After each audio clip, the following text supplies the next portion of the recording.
At John F. Kennedy International Airport, a 17-year-old boy named Jalen walked quietly toward Gate 17. Dressed simply in a hoodie and cap, he drew little attention. Unlike most wealthy teens who flaunted privilege, Jalen preferred to keep his identity concealed. He traveled without security or assistance, enjoying the freedom of being underestimated. To casual onlookers, he looked like any ordinary teenager fortunate enough to be flying. As he stepped into the plane, the strong scent of disinfectant lingered in the air. A middle-aged flight attendant named Deborah greeted passengers with a rehearsed smile. When her gaze landed on Jalen, though, something shifted. Her expression faltered. His clothing, his quiet demeanor, and his seat assignment in first class seemed to puzzle her. Jalen nodded politely and walked to his seat in 1C, storing his bag carefully and settling in with a book.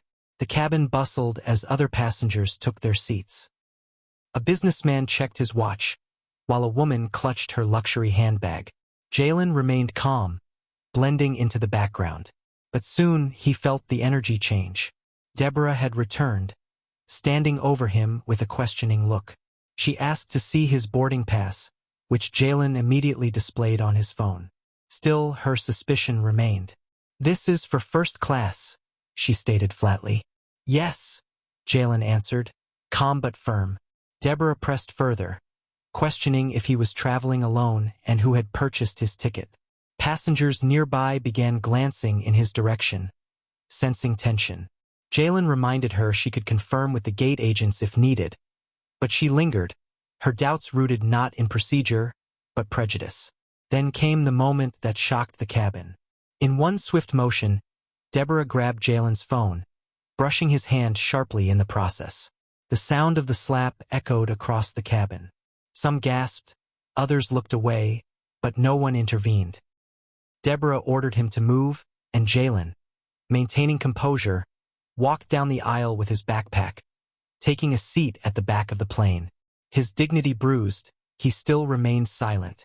From that back row, Jalen pulled out his second phone, the one she hadn't taken, and sent a simple message. She slapped my hand. "I'm in the back." Miles away in Chicago, his father Elijah Monroe, a billionaire entrepreneur who had founded several tech companies, read the text instantly. Calm but deliberate, he made a call. Moments later, the aircraft, just seconds from taxiing, froze in place. Inside the cockpit, the captain received a rare command: executive override. Do not depart. Confused but obedient, the flight crew halted all movement. Passengers began to murmur. Why had the plane stopped? Weather was clear, systems were fine. Deborah herself grew unsettled, realizing something larger was unfolding. Slowly, the awareness crept in. This wasn't just about a boy in a hoodie. She had humiliated the wrong person. Jalen sat silently in the cramped back row, the engine's low hum masking his thoughts. He wasn't angry, but he was unsettled. The slap itself hadn't hurt. It was the disbelief in Deborah's tone, the certainty in her eyes that he did not belong in first class. For him, it wasn't about pain, but about dignity, stripped so casually in front of others who chose silence. In the cockpit, the captain received a second urgent message. This time, it wasn't vague. It was an executive directive linked to Elijah Monroe, the tech billionaire whose influence stretched across multiple industries. Authority was granted to him at the highest level, and immediate compliance was demanded. The captain turned to his co-pilot, muttering, "That boy in 1C. He's the reason we're grounded." Word spread quietly among passengers. A woman whispered to her husband that she had seen Deborah slap the boy's hand. Others exchanged uneasy glances, realizing the incident wasn't minor. It was the cause of their delay. Deborah, who had once appeared confident in her actions, now felt fear creeping in. Her folded hands trembled as she tried to convince herself she had acted out of procedure. But deep down, she knew the truth. She hadn't asked questions, she had judged. Meanwhile, Jalen's phone buzzed with a message from his father. "Stay seated. Don't speak. Let the silence teach them." Elijah Monroe believed in the power of restraint. He had taught his son that real influence wasn't measured by shouting but by patience. The stillness of Jalen's presence was now a mirror reflecting everyone else's choices. Passengers shifted uncomfortably. One man who had remained silent earlier now felt guilt rise in his throat. He had seen how Deborah singled Jalen out, yet said nothing. Now, he realized his silence had been part of the problem. Others, too, began to re-examine the moment, seeing it differently in hindsight. Suddenly, the intercom pinged, "Deborah Lanning, please report to the cockpit." Her body stiffened. She walked forward, eyes darting at passengers who now stared openly. In the cockpit, the captain informed her that the boy she had confronted was Elijah Monroe's son. Her justifications began to falter, but the captain cut her off coldly. "It doesn't matter what you meant. It matters what you did." She was given a choice. Apologize to Jalen in front of the cabin or be removed from the flight immediately. Trembling, she walked back down the aisle, each step heavier than the last. The cabin fell silent, waiting. When she reached the back, she faced Jalen directly. "Mr. Monroe," she said softly, "I want to apologize. I misjudged you and acted inappropriately. I hope you'll accept my sincere apology." Jalen's reply was calm but sharp.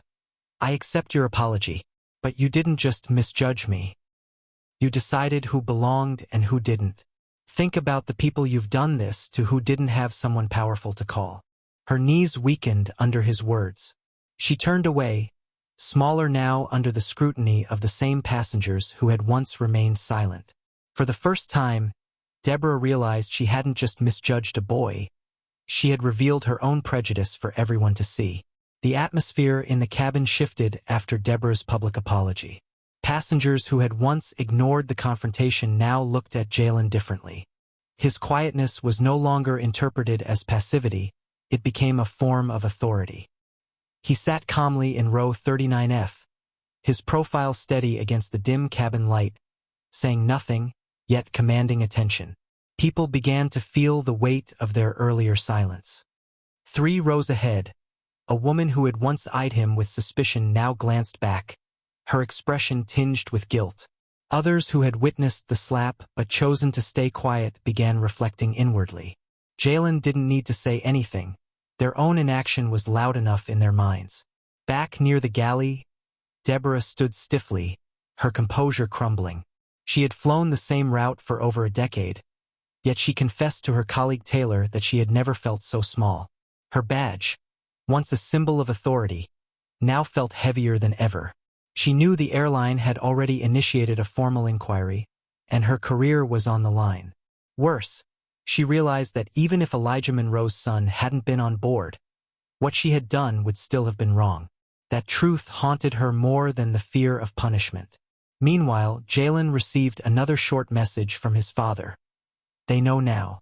Stay still. Don't speak. Let silence do the work." Elijah's strategy was deliberate. He wasn't after revenge. He wanted accountability, awareness, and systemic change. Power, he had always taught his son, was not about noise but about presence. Passengers began whispering among themselves. One man in a navy suit leaned toward Jalen with visible discomfort. "I didn't say anything earlier," he admitted softly. "I should have." "I'm sorry." Jalen looked at him calmly and asked, "Why didn't you?" The man hesitated, then confessed. "Because I thought it wouldn't make a difference. I didn't want to make it worse." Jalen's reply was firm but calm. It was already worse. Silence doesn't protect. It only hides the damage. The man sat back, visibly shaken, carrying the weight of those words. Elsewhere in the cabin, a video quietly recorded by a passenger began spreading online. It captured Deborah confronting Jalen, her tone dismissive, her body language hostile. The slap itself wasn't caught on camera, but the humiliation was clear. Within an hour, the clip had over 12,000 views, fueling outrage far beyond the aircraft. In Chicago, Elijah Monroe was already on a call with the airline's board of directors. He wasn't threatening lawsuits yet, but he demanded real change. "This isn't about one attendant," he said firmly. "It's about a pattern. You don't fix this with PR. You fix it by rethinking what professionalism means." Back on the plane, Taylor, the younger attendant, quietly offered Jalen a glass of water. She leaned down and whispered, "They're starting to understand." Jalen nodded slightly and replied, "Some will, the rest may never." His words reflected a deeper truth. Awareness doesn't spread evenly, but once it begins, it can't be contained. Like cabin pressure shifting mid-flight, it forces everyone to feel the change whether they want to or not. At 36,000 feet, the silence in that cabin was no longer comfortable, it was transformative. The passengers were no longer just travelers. They were witnesses, and being a witness meant responsibility. As the aircraft descended, the cabin felt heavier than before.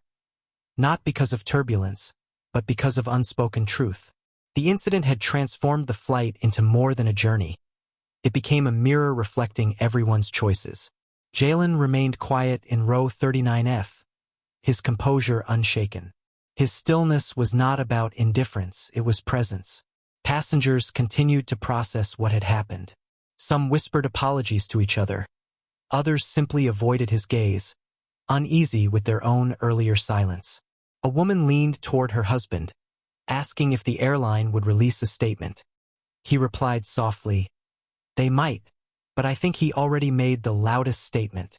Deborah, meanwhile, sat near the galley, her badge feeling like a burden. A folded document arrived from the captain. An order from corporate requiring her to remain on board after landing and surrender her credentials. Her career was no longer in her hands. Taylor, her colleague, took the badge from her gently. Deborah murmured, "I didn't mean," but Taylor cut her off with quiet finality. "You didn't have to mean it. You just had to stop it before it happened." When the plane landed in Denver, the tension did not ease. The captain's announcement of arrival was met with an unusual silence. Passengers knew they had all been part of something bigger than a routine flight. They had witnessed prejudice in action, and their responses, or lack of them, would linger long after the journey. Corporate representatives boarded, not heading to first class as usual but glancing toward the back, where Jalen Saturday, passenger Monroe. One said formally, "You're invited to disembark last, per request of corporate." When he finally walked down the aisle, passengers moved aside, not just physically, but with their eyes. Some whispered, "Thank you." Others gave small nods. It wasn't pity nor validation, it was recognition. At the exit, an airline executive apologized personally. Jalen's reply was steady. "Don't start with meetings. Start with the people you hire. Train them to see passengers, not problems." His words carried more weight than any press release could. Outside, waiting vehicles whisked him away. Inside the corporate offices, Elijah Monroe was already pushing for systemic changes. Mandatory bias training, revised boarding protocols, and a public apology not just to his son, but to every passenger who had been dismissed because of who they were. Elijah wasn't looking for punishment, he was seeking transformation. In the days that followed, the viral video gained millions of views. Headlines spread, and the airline responded with a rare level of accountability. They admitted fault, promised reforms, and pledged to rebuild trust. Jalen, however, did not step into the spotlight. Instead, he chose to speak privately with youth organizations, reminding them that dignity doesn't require shouting. That silence, when used intentionally, can be powerful. The flight was over, but its impact was just beginning. It revealed how quickly prejudice can strip someone's dignity and how equally powerful it can be to reclaim it with composure. Jalen had not set out to make a statement. Yet, by refusing to be invisible, by refusing to let silence win, he had turned a single slap into a lesson about justice, presence, and humanity. At its core, the story was never about wealth or privilege. It was about recognition. Recognition that when someone is pushed aside, literally or figuratively, it is the responsibility of others not to stay quiet. That dignity should never be negotiable. That sometimes the most profound resistance is not in shouting but in standing still. As Jalen left the airport, the world outside looked unchanged. Cars moved, people hurried, life continued. Yet something intangible had shifted, both in him and in those who had witnessed. The lesson lingered like altitude in the chest. Silence can wound, but it can also teach. And once truth is seen, it cannot be unseen.